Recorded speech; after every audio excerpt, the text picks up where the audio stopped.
are now locked into the Live with Brandon Blakeney podcast. Here is your host, Brandon Blakeney.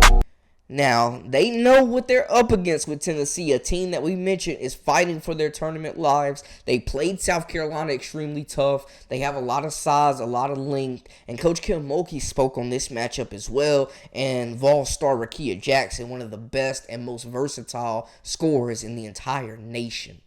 I guess we'll have a press conference before we leave, so I guess we can talk about Tennessee now. They're playing good. Did see their game against South Carolina. I thought they battled with South Carolina because they got on the offensive boards. They've got length. They have length, and Tennessee had length last year, and they had length the first year I was at LSU. Obviously, Rickea makes them really tough. She'll be a top draft pick.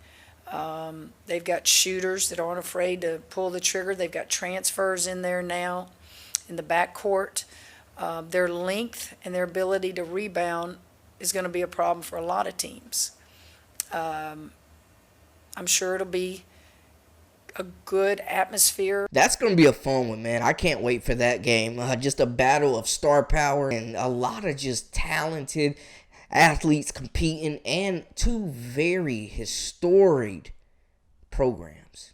And while Rickea Jackson, we mentioned, is one of the best players in the nation, averaging 18.9 points, 7.9 rebounds, 2.2 assists, getting it done from every aspect of the court. But also, we got to mention Jules Spear, who is also anchoring that backcourt.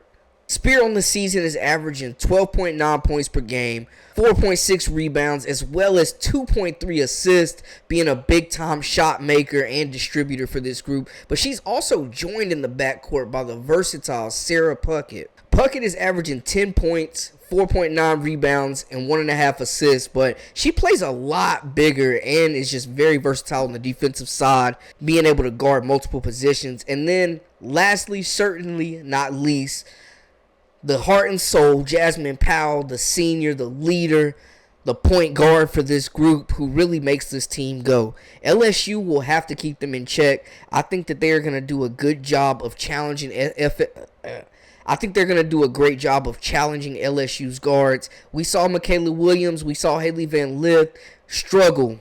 We saw Anissa Morrow struggle in their last contest against Auburn, and Angel Reese really had to step up. So that'll be a key for Tennessee, is to challenge those guards, pressure them, and make shots themselves.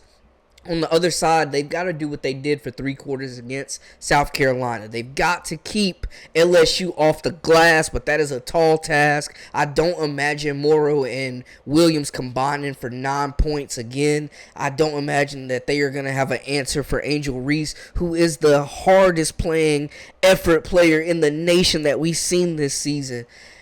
They cannot sleep on Tennessee, though. LSU has to remain aggressive on the boards and fight through that size and that depth of Tennessee. They have to make shots. They need Morrow. They need Williams. They need Lasterpola. They're going to depend on Del Rosario as well to really get going and add that extra dimension for this team, that extra added firepower that they need. But this is going to be a hard-fought game, make no mistake. We saw Tennessee play South Carolina extremely hard for 3 quarters. This is a team that's well coached, talented, disciplined, and they are fighting for their lives in this season.